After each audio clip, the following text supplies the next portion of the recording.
Friends, previous lecture में हमने देखा कि किस तरह से टेम्परेचर राइज करने से जो स्टेट है मैटर का वो यहाँ पे चेंज होता है। हमने जब सॉलिड स्टेट का टेम्परेचर राइज किया वो लिक्विड स्टेट में कन्वर्ट हुआ। जब हमने लिक्विड स्टेट में टेम्परेचर राइज किया वो गैस स्टेट में कन्वर्ट हुआ। आज हम इस टॉपिक को थोड़ा डेप्थ में स्टडी करने वाले हैं कि किस तरह से टेम्परेचर का इफेक्ट है इन changing the state of matter. अगर हम मैटर की बात करें वो यूजुअली तीन स्टेट्स में एग्जिस्ट होता है: solid state, liquid state and gas state.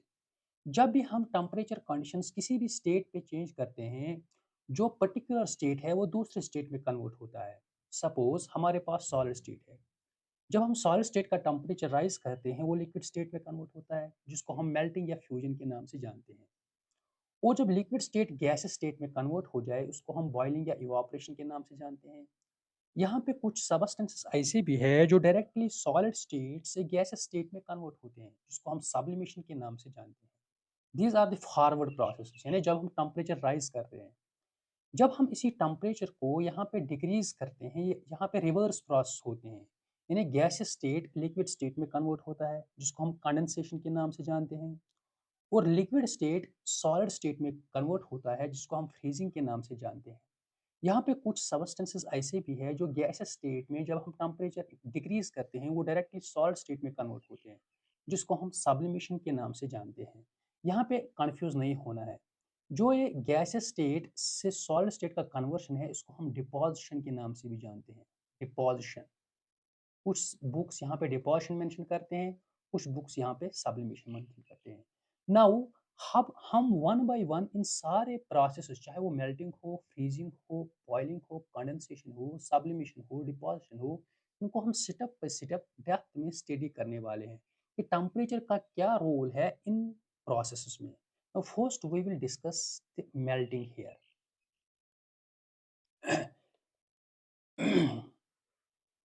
What is melting?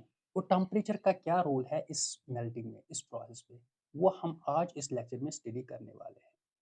Then solid state converts into the liquid state, उसको हम मेल्टिंग के नाम से जानते हैं। Actually the process in which a solid substance changes into a liquid on heating is called melting. यहाँ पे जब हम सॉलिड स्टेट का टेम्परेचर राइज करते हैं वो लिक्विड स्टेट में कन्वर्ट हो जाए, उस प्रोसेस को हम मेल्टिंग के नाम से जानते हैं। और जिस टेम्परेचर पे, the temperature at which solid substance melts and changes into a liquid at atmospheric pressure is called melting point of A substance. देखिए स्टूडेंट, हम इसको थोड़ा डेप्थ में स्टडी करते हैं। हमारे पास सॉलिड स्टेट है। सॉलिड स्टेट लिक्विड स्टेट में कन्वर्ट होता है, लिक्विड स्टेट में। उस प्रोसेस को हम इस प्रोसेस को हम मेल्टिंग के नाम से जानते हैं। और जिस टेम्परेचर पे ये सॉलिड स्टेट लिक्विड स्टेट में कन्वर्ट हो जाए उस टेम्परेचर को हम मेल्टिंग पॉइंट के नाम से जानते हैं। एक्चुअली अगर आप फोकस करोगे यहाँ पे, सॉलिड स्टेट में जो पार्टिकल्स है वो बहुत ही क्लोज रहते हैं, they are jumbled assembled together. यहाँ पे स्पेस बहुत कम रहता है। जब हम इसी सॉलिड स्टेट का टेम्परेचर राइज करते हैं या हीट सप्लाई करते हैं, यहाँ पे जो ये पार्टिकल्स है दे मूव फॉर अपार्ट, ये इस तरह से बहुत दूर चले जाते हैं। They move for apart. जब यहाँ पे पार्टिकल्स मूव करते हैं स्पेस इंक्रीज होता है, इसका मतलब जो फोर्स ऑफ अट्रैक्शन है वो डिक्रीज होता है। और जो काइनेटिक एनर्जी है इन पार्टिकल्स का वो इंक्रीज होता है।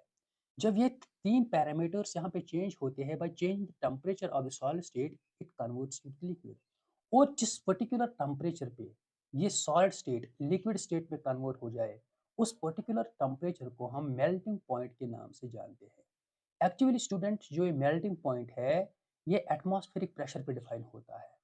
जब भी सॉलिड स्टेट, सपोज हमारे पास आइस है, जब इस आइस पे एटमॉस्फेरिक प्रेशर एक्सर्ट हो, एटमॉस्फेरिक प्रेशर का कितना क्या प्रेशर है, दैट इज 1 एटमॉस्फेयर।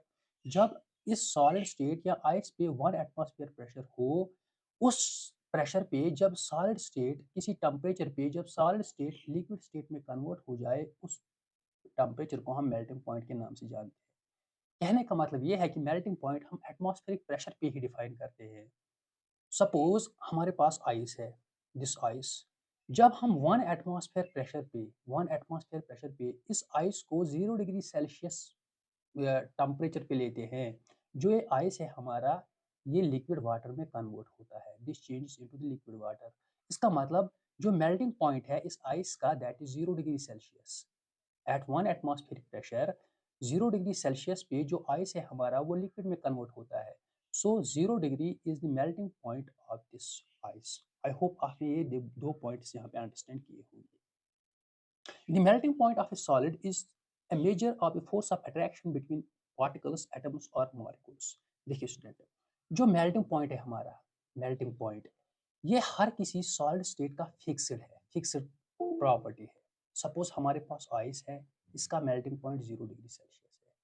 कोई और सबस्टेंस है, सल्फर है, सल्फर, आयरन, आयरन, जो इनके मेल्टिंग पॉइंट्स होंगे वो डिफरेंट होंगे। वो कहने का मतलब जो मेल्टिंग पॉइंट है ये डिफरेंट है, डिफरेंट स्टेट्स, डिफरेंट सॉल्ट्स का। और जो मेल्टिंग पॉइंट है it depends on the force of attraction between the particles. Suppose ice का जो फोर्स ऑफ अट्रैक्शन है वो आयरन के मुकाबले में बहुत कम है। इसका मतलब जो इसका मेल्टिंग पॉइंट है वो इस आइस का वो आयरन के मुकाबले में बहुत कम है। जितना ज़्यादा यहाँ पे फोर्स ऑफ अट्रैक्शन होगा उतना ज़्यादा मेल्टिंग पॉइंट होगा किसी भी सबस्टेंस का। कहने का मतलब यही है, this melting point is actually directly proportional to the force of attraction between the particles. Suppose मैंने यहाँ पे आइस का एग्जांपल लिया है, when ice converts into the liquid water, इसको हम मेल्टिंग के नाम से जानते हैं। This is the process of fusion. यहाँ पे एक्चुअली पार्टिकल्स जब हम आइस का टेम्परेचर राइज करते हैं, जो पार्टिकल्स है वो इनके प्रॉपर्टीज में चेंज आते हैं, दे मूव फार अपार्ट। इस तरह से यहाँ पे स्टेट कन्वर्शन होता है by changing the temperature conditions here. जो मेल्टिंग पॉइंट है आइस का दैट इज 0 डिग्री सेल्सियस। और जो मेल्टिंग पॉइंट है आयरन का दैट इज 1535 डिग्री सेल्सियस। इसका मतलब क्या है, देखिए स्टूडेंट्स, इसका मतलब ये है कि जो आयरन है इसमें force of attraction between the particles वो ज्यादा है, that is very high. In iron जो फोर्स ऑफ अट्रैक्शन होगा पार्टिकल्स का वो ज्यादा होगा as compare to the ice. That is why the ice has this iron has high melting point as compare to the ice. I hope ये सारे concept आपने इस स्लाइड में अंडरस्टैंड किए होंगे। Now we will discuss here another point. During melting actually यहाँ पे क्या होता है, सपोज हमारे पास आइस है, दिस इज आइस हियर।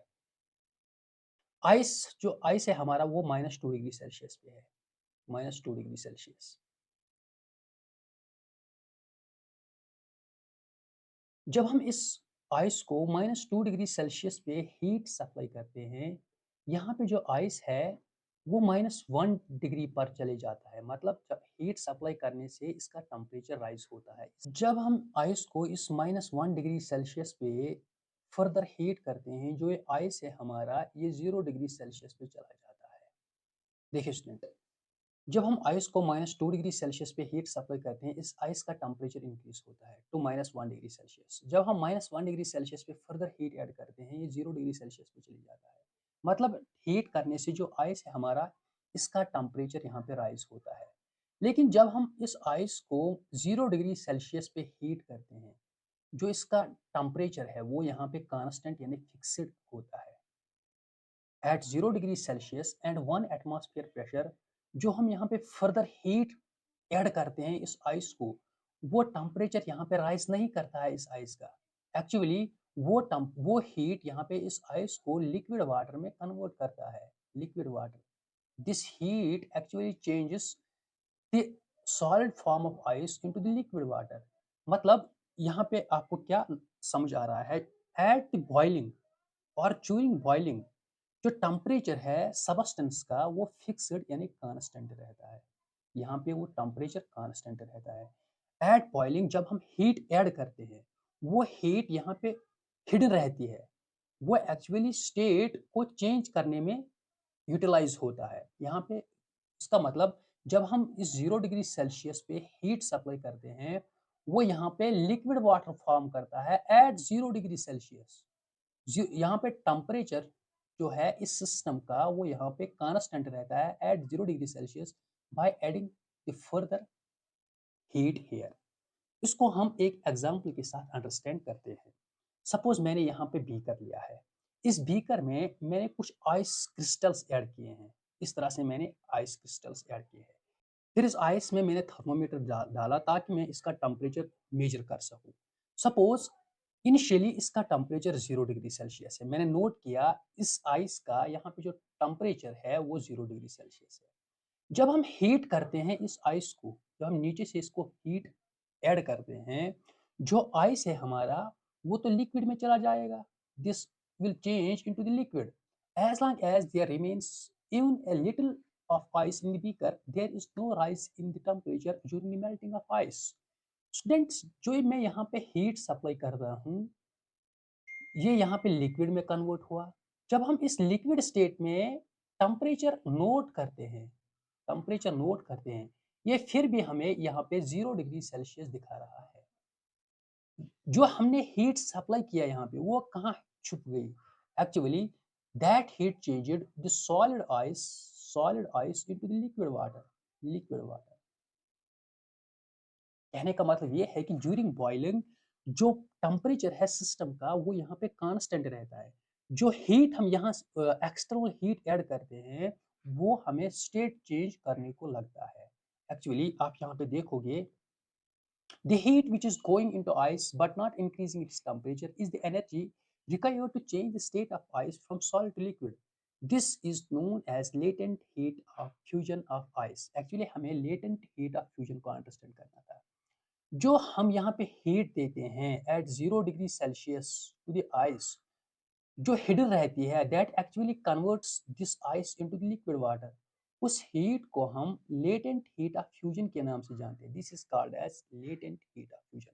यानी लेटेंट हीट ऑफ फ्यूजन वो हिडन हीट है जो हम किसी सॉलिड स्टेट को मेल्टिंग पॉइंट पे देते हैं ताकि जो सॉलिड स्टेट है वो लिक्विड स्टेट में कन्वर्ट हो जाए। लेकिन वो जो हम हीट यहाँ पे ऐड करते हैं वो इस सबस्टेंस का टेम्परेचर राइज नहीं करता है। आई होप इतना आपको अंडरस्टैंड आया होगा। This latent heat of fusion of a solid is the quantity of heat in joules required to convert 1 kilogram of solid to liquid without any change in its temperature। ये यहाँ पे definition है इस latent heat of fusion का। यानी latent heat of fusion वो heat है जो हम किसी solid state को melting point पे देते हैं, मेल्टिंग पॉइंट पे दी ताकि वो सॉलिड स्टेट लिक्विड में कन्वर्ट हो जाए। लेकिन कंडीशन क्या है? जो हीट हम यहाँ पे ऐड करते हैं एट द मेल्टिंग पॉइंट, वो हीट हमें टेम्परेचर चेंज नहीं करता है उस सबस्टेंस का। फॉर एग्जांपल आइस के केस में जब हम 1 केजी ऑफ आइस को मेल्टिंग पॉइंट पे कुछ हीट ऐड करते हैं, मेल्टिंग पॉइंट पे जब हम आइस को कुछ हीट ऐड करते हैं, जो ये आइस है हमारा ये लिक्विड में चले जाता है, लेकिन without increasing the temperature of this liquid, जो हमने इस एक्सपेरिमेंट से अंडरस्टैंड किया, without increasing the temperature of the liquid, उस हीट को हम लेटेंट हीट ऑफ फ्यूजन के नाम से जानते हैं। एक्चुअली जो ये हीट है यहाँ पे क्वेश्चन अराइज होता है, what wire does this heat goes, ये हीट कहाँ पे चले जाता है? एक्चुअली ये हमें force of attraction between the particles को ओवरकम करने में लगता है। यहाँ पे आइस में जो पार्टिकल्स है वो इस तरह से क्लोज्ड है, लेकिन जो लिक्विड में पार्टिकल्स है दे आर फार अवे। इस फोर्स ऑफ अट्रैक्शन को ओवरकम करने के लिए यहाँ पे जो लेटेंट हीट ऑफ फ्यूजन है वो यूटिलाइज होता है। एक्चुअली यही पे हिडन रहता है, ये इस फोर्स ऑफ अट्रैक्शन को ओवरकम करता है। The latent heat of fusion of ice is 3.34 10⁵ joules per kilogram. यानी कहने का मतलब जो latent heat of fusion of ice है, यानी 1 केजी आइस को हम 0 डिग्री सेल्सियस पे जब 3.34 इंटू 10⁵ जूल्स ऐड करते हैं वो लिक्विड में चले जाता है। यानी इट टेक्स 3.345 इंटू 10⁵ जूल्स। एक जो latent heat of fusion of ice है, वो चूंकि लेटेंट हीट ऑफ फ्यूजन हम पर किलोग्राम के लिए डिफाइन करते हैं, जो आइस का लेटेंट हीट ऑफ फ्यूजन है that is 3.345 into 10⁵ joules per kilogram. ये मैंने ऑलरेडी डिस्कस किया है कि जो लेटेंट हीट ऑफ फ्यूजन है ये हमें फोर्स ऑफ अट्रैक्शन को ओवरकम करने में लगता है। Now we will discuss some points here जो आपको नोट करना है। The ice at 0 degree Celsius is more effective in cooling a substance than water at 0 degree Celsius। Actually जो कूलिंग इफेक्ट है, सपोज हमारे पास आइस है 0 डिग्री सेल्सियस पे और हमारे पास वाटर है 0 डिग्री सेल्सियस पे, किस सबस्टेंस का कूलिंग इफेक्ट ज्यादा होगा? यहाँ पे दोनों सबस्टेंसेस का टेम्परेचर तो सेम है, आइस भी 0 डिग्री सेल्सियस पे है, वाटर भी 0 डिग्री सेल्सियस पे है, टेम्परेचर तो सेम है, लेकिन कूलिंग इफेक्ट कौन यहाँ पे कूल कूल करेगा सब्सटेंस को, that is actually ice. Ice at 0 degree Celsius has more cooling effect than water at 0 degree Celsius, क्योंकि जो आइस है हमारा, जो ये एटमॉस्फेयर से, ये सबस्टेंस से latent heat of fusion absorb करता है। लेटेंट हीट ऑफ फ्यूजन यहाँ पे एब्जॉर्ब करता है। उस लेटेंट हीट ऑफ फ्यूजन को ऑब्जर्व करने के बाद ये आइस हमारा वाटर में चला जाता है। जो लेटेंट हीट ऑफ फ्यूजन ये बाहर सबस्टेंस से एब्जॉर्ब करता है, इससे जो सबस्टेंस है वो कूलिंग प्रोड्यूस करता है। That is why this ice at 0 degree Celsius has more cooling than water at 0 degree Celsius. क्योंकि for melting each kilogram of ice, it takes latent heat of 3.345 terras per 5 joules from the substance and hence cools the substance more effectively. क्योंकि जो ice है हमारा वो यहाँ पे heat absorb करता है सब्सटेंसेस से, जिसको एक कूलिंग प्रोड्यूस करता है। A piece of ice held in our hand feels very cold. जब सपोज हम अपने हाथ में आइस लेते हैं, आइस क्रिस्टल्स, जो जब ये आइस क्रिस्टल्स हम अपने हाथ में लेते हैं तो हम वेरी कोल्ड फील करते हैं, क्योंकि जो आइस है हमारा, ये हमारे हाथ से latent heat of fusion absorb करता है, ताकि जो ये आइस है हमारा वो लिक्विड में चला जाए। जो ये हीट एब्जॉर्ब करता है वो हमारा बॉडी, वो हमारा हाथ यहाँ पे रिलीज करता है, जिसकी वजह से हम वेरी कोल्ड फील करते हैं। आई होप आपने अंडरस्टैंड किया होगा। और कोई भी डाउट होगा, you are free to comment in the comment section below. Thank you for watching.